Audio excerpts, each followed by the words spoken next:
On this episode of Locked On Angels, Anthony Rendon is hurt again. So how'd this happen, and what does it mean for his career, and what does it mean for the Halos, and what does it mean for 2025?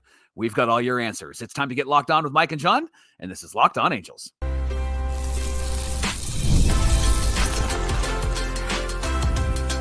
You are Locked On Angels, your daily Los Angeles Angels podcast. Part of the Locked On Podcast Network, your team every day. Never injured and always available. Thanks for making Locked On Angels your first listen of the day. You can find us anywhere you get your podcasts, including Apple Podcasts, Spotify, and SiriusXM by searching Locked On Angels. And if you'd like to get back to the Super Halo Bros for all the Super Halo content, because we are here 5 days a week and we're never injured and always available, here's some things that you can do. Leave us a rate and a review on Apple Podcasts. If you're watching on YouTube, hit that thumbs up button. And if you're not subscribed already, please help us to get to 10K by opening day. Go to YouTube and hit that subscribe button. Become a Locked On every dayer. And whether you're watching or listening, come over to YouTube and leave a comment. It's one of the best ways to get in touch with us and be a part of the conversation. That's got to be our new tagline. 5 days a week, never injured, and always available. What's going on, everybody? Thanks for being here for this episode of Locked On Angels, where it's your team every day. You've got the Frisch Brothers here with you, a.k.a. the Super Halo Bros. My name is John, and that's my brother Mike. And my name is Mike, and that's my brother John. As Mike said, we are here 5 days a week talking Angels baseball with you Monday through Friday, every single weekday. We love doing this with you and love having you as part of the conversation. I'm a little sad you didn't do the tease that you wrote down, though, because I thought it was pretty funny. The saga of Tony Two Hips adds another chapter. We've got it covered on today's show. We'll get into that conversation in just a second. But also, lots of news came out of the first day of workouts for pitchers and catchers. Rhett Bollinger was down there. Sam Blum was down there. Jeff Fletcher was down there. So lots of news from the three beat writers who are down there right now. And we're going to talk about Zach Neto and his progress through his injury, then some quick bites of info at the end of the show. But we got to get into this conversation, Mike. Anthony Rendon is hurt. Yeah. Have you heard this before? I've seen this movie. I've read this book. Can I show you my big surprise face? Yeah. For those on the audio side, it's a blank stare with a lot of blinks. That's my big surprise face, Mike. Yeah. Perry Manassian spoke to the media in Tempe, Arizona during the first pitchers and catchers workout of the spring. And one of the first things he said, Johnny, was that Anthony Rendon had a setback in his rehab. I like that you put setback in quotes there. He had a setback the last few weeks is what he said. And now he's going to have hip surgery. It's on the other hip. It's not even on the hip that he had surgery on before. It's on the other hip. And the word is that he's going to miss a long amount of time. Now, you said Rhett Bollinger was there from MLB.com. This is what he reported. He said that Perry said that he had a setback, Anthony Rendon, late in the offseason with his rehab. He's going to have hip surgery in the near future. I don't put time frames on it, but it's going to be a while until he's back. He had some difficulty with his rehab over the last couple of weeks, and we had a couple of different doctors take a look. It's a long-term rehab, so we're going to see how it goes. Yeah, and then Rhett continued to write, Angels manager Ron Washington said it was tough to hear the news about Rendon, but that he still hasn't talked to the third baseman yet about his looming injury. He said he called Rendon after he heard the news, but was still waiting on the veteran to get back to him. More on that in a second. It was a blow because I'm a believer in Rendon, Washington said. We're going to look at all our options and we're going to continue to move forward. I mean, that's all that you can do. Sam Blum added in his article to what Ron Washington had to say. He said, Anthony's dealing with some things. I know at some point he will get back to me. Rendon still prepared. This is Sam's quote from the article. Still prepared heartily for the 2025 season with those close to him saying he was in a good place the first couple of months of the offseason. It's unclear how he felt about the team's plan to move him out of the lineup. And then he wrote that Manassian said, obviously he's under contract for another 2 years. We expect him to rehab and get himself ready to play when he can. There you go, Michael. There's the story out of Tempe to start the spring hopes. I can't even say it. Hope springs eternal, right? Nope. Yeah. No, I mean, Look, are we surprised? Are we surprised here? Here's a couple of thoughts, and then I'll give the floor to you as well. First of all, Wash, he didn't hear back from him because you didn't text him. Like, we're in a texting world, bro. We're not in a call world. Like, So don't do that. Hey, Wash is 73 years old. Give him a break. Yeah, because Dad calls. Dad never texts us, and if Dad texts us, right, it's usually okay, right? And Or that's it's a long text because he did voice to text, which is basically a phone call. That's entertaining to watch, by the way. Okay, so that's interesting that he didn't get a response back. I get that we're going to read between the lines with that. I also feel like there are some read between the lines. Maybe there's a story here, comments, especially from Sam Blum's article, like, hey, it wasn't clear what he felt about the team's plans to move him out of the lineup. Unfortunately for Anthony Rendon, he has created the narrative where these questions have to be asked and where the options are going to be brought. And I, on a side note, really proud of Sam Blum. He actually had some really good things to say about the Angels facility. He had some really good things to say about spring training and some of the faces that he saw there. He was actually quite positive, and I think that there's reason to be positive. But in this instance, I think he hit the nail on the head, as did Rhett Bollinger, where there's a lot of questions about what happened here. There's a lot of questions about why we're here now. There's a lot of questions about what the future might hold. John, quite honestly, Anthony Rendon has got to either retire or they need to release him. Mm-hmm. He is not just an injured player that can't get back on the field. I feel like the injury is like number 3 or number 4 on a list of 5 things. I feel like the attitude, the posture, the questions, all of that has a little bit more weight in this conversation right now. And again, I know that Wash said he hadn't heard back from him. We can, again, read between the lines there. But if in Anthony Rendon's time with the Halos, I think the best manager and the most personal manager and the best player manager is the guy you have right now. And the fact that Wash said, hey, I'm a believer in Rendon is what you want to hear from your manager. You want him to be positive publicly about you, even if there's nothing positive to say. Right. I appreciate that about Wash's leadership. However, there just doesn't seem to be another road here. And when it comes to situations like this, I think that the business practice of hire slowly and fire quickly is something that the Angels need to put into practice here. They waited far too long to make a decision about Anthony Rendon, and they need to make a decision on their timetable and within their parameters. And I don't know if Artie Moreno is holding the reins and saying we can't because we owe him this money, but you're not getting anything out of him anyway. And so if you let him go and he recovers miraculously and plays for another team and plays well, God bless him, right?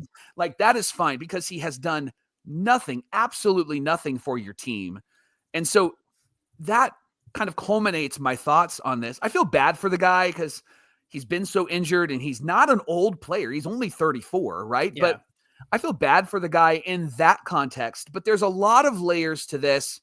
And those are my initial thoughts to this news about Anthony Rendon. There's a narrative out there, I would say a suspicion of the Angels likely having some sort of injury insurance on the contract, and therefore they can collect on that if he's still under contract. So if they cut it early, I mean, that's 100% speculation. That has not been confirmed. Yeah.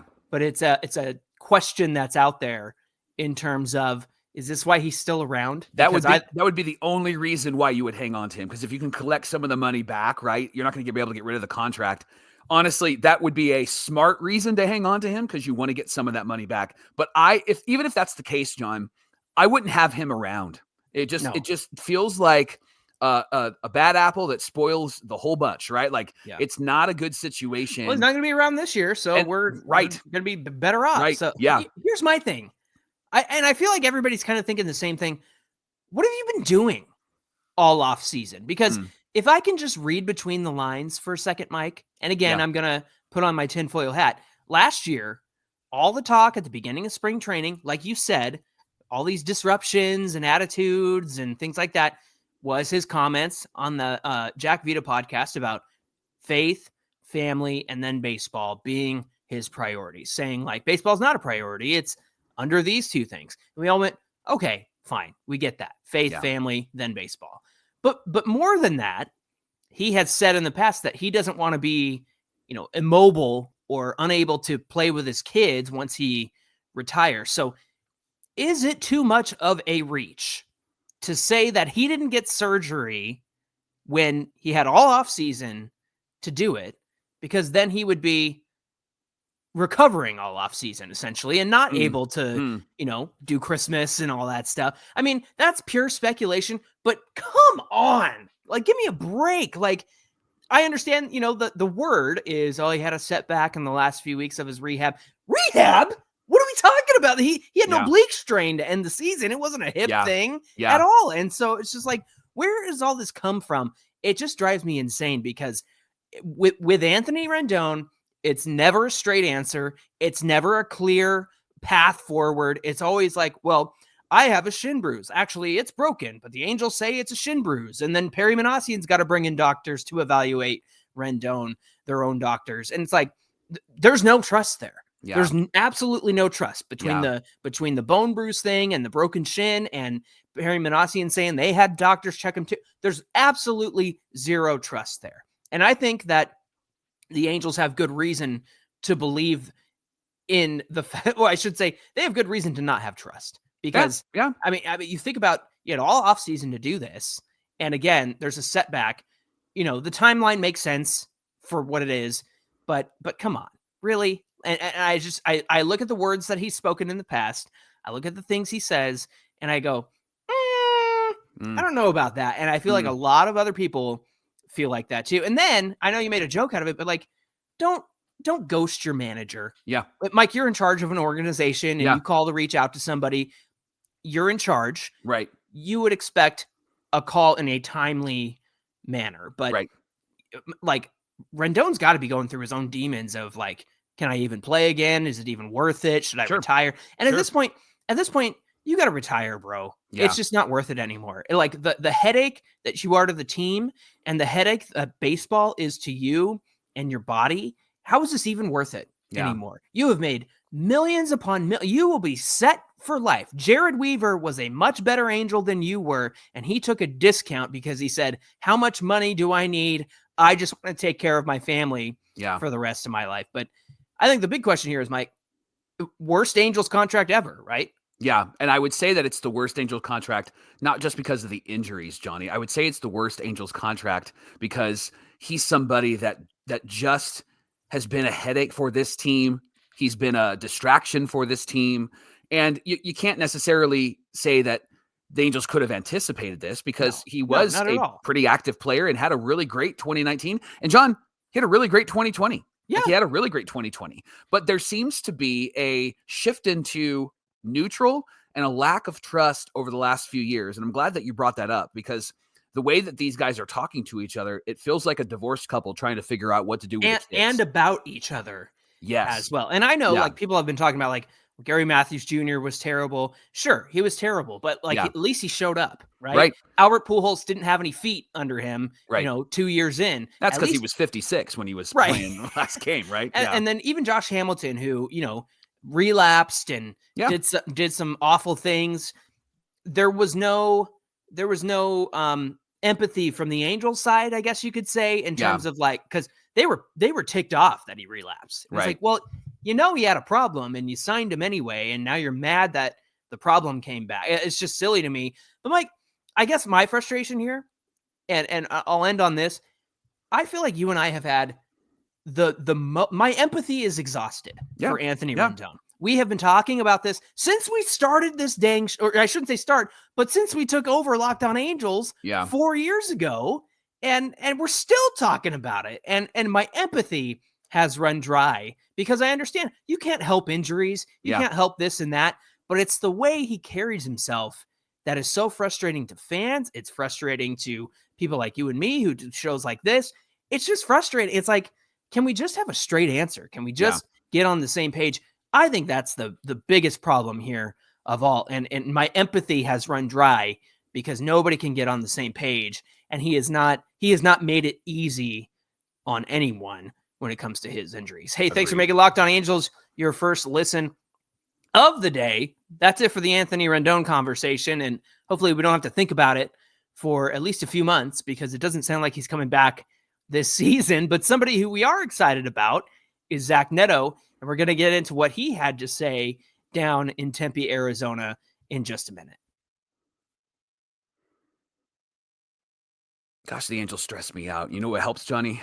Wonderful Pistachios. They really right. help. I need that. Like I'm going to pop a couple of those and get some delicious snacks and have some nutritious snacks. And that's what's great about Wonderful Pistachios. You crack it open. It's a good source of protein, and they're actually the highest protein nuts out there. They will meet that need for you. Each 1 ounce serving has 6 grams of protein, giving you over 10% of your daily value. Plus, they're packed with fiber and better for you unsaturated fats to keep you fueled for longer and in the game for longer. Maybe Anthony Rendon needed Wonderful Pistachios. John, whether they are the no shells or in shells, they're all really delicious. I actually really prefer the no shells because you could just pour it out of the bag and pop it in your mouth. It's the perfect snack to grab and go on busy days. I like a little work with my snacks, Mike. I got to earn those snacks. At baseball, when I'm watching the Angels, I will actually prefer the in shell. There you go. It just sets the vibe for me. And so Wonderful Pistachios is something that I appreciate, John appreciates, we enjoy,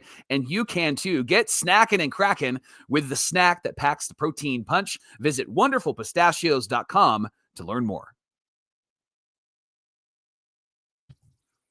This is the Locked On Podcast Network, where it's your team every day. Everydayers, we appreciate you being here with us. Whether you're watching or listening, come on over to YouTube. Help us get to 10K subscribers by opening day. Even if you don't watch YouTube and you're purely a podcast person, just hit that subscribe button with your, just on your YouTube app. It really helps out the channel, helps us get in front of other Angel fans who might not know about Locked On Angels. So we're moving on to some good news. Yeah, Michael. Zach Neto shared that he is ahead of schedule recovering from his shoulder surgery. Now, I know we talked about Anthony Rendon being dicey in his communication, and the Angels are dicey in their communication, to be fair, because we still don't know what kind of shoulder surgery Zach Neto had. However, he says that he got good news and that he's ahead of schedule.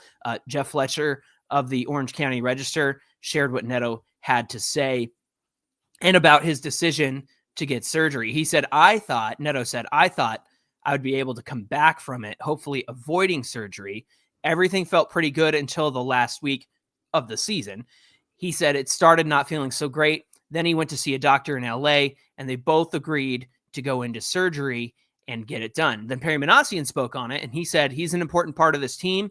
We're going to take it a day to day with him, but he's doing well. He said, it's nice to be 23, isn't it? And Jeff noted that Neto turned 24 2 weeks ago. Perry continued. He said, you recover a little quicker. We're excited about where he's at. That being said, we're going to go through the process and we're not going to rush him. Yeah, Neto isn't sure if he's going to be back on opening day, but John, he's hitting off a tee and he's waiting to be cleared to actually throw the ball. And with Neto progressing and potentially not returning by opening day, and then Anthony Rendon likely out for the whole season, the Angels now have to consider some things, what they're going to do during spring training. And it makes more sense now why Yoan Moncada was signed for third base, and Rengifo will probably... I still would have done it anyway, even with Rendon. I think it was a good move anyway, because you don't want to rely on this guy, and he just proved why. Okay, I know that we just said that we would stop talking about Rendon, but you know what I was about to tweet like 2 days ago? I was thinking about it, and I thought, you know what? If Rendon's coming off the bench in a situation where they need him to draw a walk, or they need him to get a base hit, or there's runners on, and they hide just how bad he's been by keeping him on the bench, but he comes in at key moments, I was like, he might actually have a pretty good line this season. I'm so glad I didn't tweet that, because then I would have looked like an idiot. I was waiting for it. Looked like an idiot. All right, so it's clear that Moncada is going to be at third, right? It's clear, well, maybe kind of clear that Rengifo is going to be at second base. And then the question is, who's going to be at short for Zach Neto? And that likely is going to be Kevin Newman, which ends up being a really good signing for the Halos. Now, JD Davis is on this team. Scott Kingery is on this team. Of course, Tim Anderson is on this team, and they could come in. They're going to be competition. And after watching Tim Anderson's interviews, the guy really seems to be fired up. The concern that I would have, Johnny, is the injuries that he's had to his lower body. And it makes sense now with Anthony Rendon and hip injuries. maybe it wasn't just oblique. Maybe there was some underlining issues why he wasn't able to hit home runs or make good contact. And I think you have to be curious about how that would impact Tim Anderson as well because of the lower body injuries. But each of them, Davis, Kingery, and Anderson, are going to try to earn some spots out of spring training. So, John, take us through some of the stats and let's take a look at how they've played in the infield in past seasons. Yeah, if we're thinking about Neto's not going to be at short, right? And so you are going to want at least one more infielder. And each of these three kind of have something to bring to the table different than the other guys. So I took a look at their ultimate zone ratings and where they've been defensively in the past. It's a stat that kind of compiles all the good things about being a defender on the infield, like your arm strength, your range of motion, do you get to the difficult plays, things like that. And so here is where Scott Kingery stands in terms of ultimate zone rating. He has 311 innings at second base from 2018 to 2022 at the major league level. He's got a negative 2.2 ultimate zone rating. Over at third, he played 3 years over there at the major league level, 18, 19, and 21. 388 innings at third, positive 3.2 ultimate zone rating. Then he spent 1,007 innings at shortstop between 2018 and 2019, a positive 0.3. So harmless in either direction. He's also played the outfield, Mike, and he's played all over, 652 innings in the outfield with a positive ultimate zone rating of 1.6. Now, here's what's interesting. When you think of Tim Anderson, you might think second base because you think of that's where he got knocked out, right? But he actually was covering second base. Right. His UZR has really been focused on shortstop. So he's had over 8,000 innings at shortstop from 2016 to 2024. John, his UZR is negative 32.8. So not great, right? Not great at all. And that's compiling, negative ultimate zone ratings over those, 9 seasons, I guess, 2016, 2024, 8 seasons, 9 seasons. And so that's why it's such a big number. But also, again, 8,200 innings over at shortstop doesn't breed a lot of confidence. Right. But you did mention second base. He's had 18 innings over there, and that was in 2023, negative 0.5 ultimate zone rating. So just a really small sample size. But it's the natural progression of a shortstop to move that way to second base. Yeah. JD Davis, his UZR at first base is interesting. He's had 464 innings at first in 2017, 2018, from 22 to 24. He was a negative 0.6. And then he's had over 2,300 innings at third base from 2017 to 2024. Just a negative 1.5. So he's about average there. And then he's played some left field as well. 665 innings in left field, 2018, 19, 20, and 2022, and negative 6.7. So, John, who would you take of these three guys considering their defense and considering their offense? Yeah, my first instinct, Mike, is JD Davis. And the reason I say that is because I think that you can have a mixture of Rengifo and Newman at second and short, depending on who needs to be where on a specific day. And then you can have JD Davis back up Moncada at third. You could even move Rengifo to third and move some pieces around, right? That's my first instinct because I think about who's going to be the most productive in terms of where they've been and what I think he can continue to do. JD Davis would be my go-to. But after looking at this, I know Scott Kingery, was kind of a quote unquote failed prospect, right? That's kind of the label attached to him. However, I look at him playing second base, third base, shortstop, and the outfield, and they're all positive defensive metrics. Yeah. That feels like a Meiser Asturez type of guy or a Sean Figgins type of guy, right? Okay. And then I'm intrigued by Scott Kingery because what can he do at the plate? Can he turn it around this season? If he's a bench player, there's no harm, no foul. But I think if you're trying to encapsulate all the possible positions that you would need, I think Kingery might be the guy. Tim Anderson, I'm wary about. Yeah. Tim Anderson, rightly so. Yeah, I want to see how he does in spring. I worry about the locker room chemistry. It kind of scares me a little bit. Mm-hmm. But, Mike, do we come back to this question again of... Give it to me. What about Christian Moore? Locker room chemistry. That guy seems to be a guy who is going to be the straw that stirs the drink. He's going to bring the fire. Here's what I think will happen. Scott Kingery is that backup infielder. He'll bounce around because he's all over the place, right? I think it'll be Scott Kingery. And the reason why I don't think it'll be Christian Moore is because they're going to want to give him a position to start. Now, if he blows it out of the water at spring training, then you put him at second base and let him run with it. If he struggles in spring, then I think it'll be Scott Kingery. But John, talk about the other intangibles. Christian Moore brings the antithesis of what Anthony Rendon is. Why do you keep talking about Anthony? No, I'm just kidding. Because he is going to bring everything that you would want for this team. And that is something that I'm excited about. I'm excited to see. I want to see him perform at spring. And then the Angels got to give him a spot where he's starting at second. Like, I wouldn't mess with him being a backup guy. I would say start. So, which is why I'm leaning more towards a Kingery, because I don't think the Angels are ready to do that with Christian Moore just yet. I would be willing to watch Christian Moore struggle if it means that he gets to be around Ron Washington and he gets to be, around this club and bring some enthusiasm to this team and bring that spark that might be missing if Zach Neto isn't on the field to start 2025.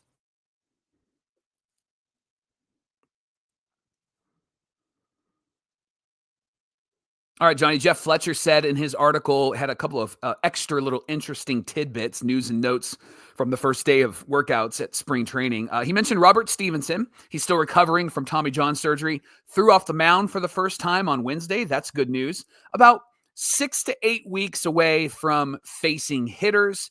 And Stevenson said he feels like he will return maybe in the middle of the season around the All-Star break. Angels obviously are hoping that it's a lot sooner than that, but that would make sense with where he's at with his recovery, and you don't need to rush him. It also makes sense why they went and got Kenley Jansen. It'd be great to have the Robert Stevenson that the Rays had. I just think that he's going to be somebody that we have to be slow and go with him, and he's not going to be a guy that you can count on even in July when he comes back. I think he's going to be somebody that you have to really be careful with so that he can get back to who he was with the Rays. Definitely. And so far, Jeff reported there's not really an update on Trout's position in the outfield. The Angels didn't make any definitive statements on where he's going to play. Perry Minasian said we're going to talk to him when he gets here. Obviously, we've had conversations over the course of the offseason, and we'll figure that out. Position players should be arriving Sunday, Monday-ish of this weekend. So that's the update on Mike Trout, which is they still haven't figured it out yet, Mike. Yeah. I would assume that maybe they've had some conversations with him and they're just not ready to announce that. That's my assumption. Michael Peterson was claimed off of waivers, John. He's a 6'7" reliever. Previously pitched for the Dodgers and the Marlins last year. Got DFA'd from the Blue Jays to make room for Max Scherzer. He got into the game against the Angels last year, gave up 4 hits, a walk, a K, and 3 earned runs, was 3-1 with a 5.94 ERA in about 20 innings in the majors. And at AAA last year, 2-0 with a 1.64 ERA and 33 innings pitched. So he's somebody that possibly could be a part of this bullpen, depending on how he performs this spring. Man, give me a 6'7" guy and let Barry Enright work with him. Yeah. And get him right. I'll take a tall reliever any day of the week. Mike, this year's best shape of his life guy? You want to take a guess? Jose Suarez. That's right. Because it's right there in front of you. Yep. Yeah. Jose Suarez. Jeff Fletcher noticed that he said he was noticeably slimmer and that he lost 10 pounds. The police are coming to get me, I think, because I said Jose Suarez is in the best shape of his life. Suarez said he lost 10 pounds, and Jeff Fletcher did say, he looks good. Yeah. I'll pay attention to that when he actually can win 10 games in a season, right? I don't care about weight loss. Perform, homie, perform. 1 pound for every win, Mike. Yeah, come on. And not 10 in his career. I need 10 wins in a season for him. And then finally, John, Chili Dog Davis will be in camp as a special instructor. Loved that guy when he was a Halo switch hitter, was a DH. One of the highlights of the early 90s for the Halos. Man, it'd be great to have a DH like that. Jorge Soler should pay attention to Chili Davis and talk to him Ooh. about what he did to get ready to be a DH. So, Johnny, anything that stands out to you of these news and notes from Jeff Fletcher? Yeah, first thing is I'm disappointed on the timeline of Robert Stevenson. I think that, middle of the season, close to the All-Star break is going to be the realistic timeline. Man, we just talked up how fun it would be to have Stevenson, Joyce, and Kenley Jansen at the back end of this bullpen. Like I say, you give it to Zephyr John in the 7th. Like I trust that guy, as far as I can throw him, which isn't very far. No, I trust that guy as much as possible. and so I'm disappointed that Stevenson won't be back. The other thing is, and you mentioned it, perhaps they're letting Trout be the guy to say where he's going to play. Sure. I've just, me, I've complained about this all off season long. We have no idea what the outfield is going to look like. We don't know what it means for him. We don't know what it means for like Taylor Ward. Is he going to be in left? Is Trout going to be left? Is he going to move to right? Does that displace Joe Adell, Mickey Moniak, who's playing center field? I just think that there's too many questions to answer here. The reality is it's baseball, and baseball purists will win out. It's going to be Ward, Trout, and Adell for the most part, at least to start the season. I guarantee it. Ward, Trout, and Adell will be out there, and Jorge Soler is going to be DH. So is Adell in center? Like, do you think No, it's going to be Ward, Trout, and Adell. Adell will be in right, Trout will be in center, and Ward will be in left. And they're going to run with what you would expect them to run with. And then if there's any adjustments that are going to be made, they'll make it throughout the season. But I guarantee you it'll start with sort of Ron Washington's a baseball purist guy. He's I want to have a solid lineup that I don't have to change around. And that's their best positions. And so at least to start the season, he's going to put the guys in the best position possible. All right. I'll take your word for it. Here we go. Hey, thanks for making Locked On Angels your first listen of the day. Now for your second listen, check out Locked On MLB with our friend Sully. He can be found on YouTube or wherever you listen to podcasts. Hey, be sure you give us a follow on Twitter at Locked On Angels and at Super Halo Bros on Twitter and Instagram. Whether you're watching or listening, come on over to today's show, get in the comment section. We want to hear from you. Hit that subscribe button as well on YouTube. Mike, what do we have on deck? We've been talking about it for like 3 days now. Can we actually talk about the Angels farm system tomorrow? Nope. I'm not teasing anything. I'm not teasing at all. I'm not going to throw it out there because something's going to happen. Oh, yeah, actually, I don't care if something happens. It's good to have breaking news. But if there's no breaking news, for the third day in a row, we are possibly going to talk about the Angels minor league system and the ranking that they receive from Baseball America. But don't count on it. Yeah. Tomorrow on Locked On Angels. What's that line? Don't count on it. Oh, from Toy Story. All right, friends. Thanks for being here. Until tomorrow's show, my name is John, and that's my brother Mike. And my name is Mike, and that's my brother John. All right, friends. We hope you come back and join us on Friday. Look like an idiot. Trademark, John Frisch.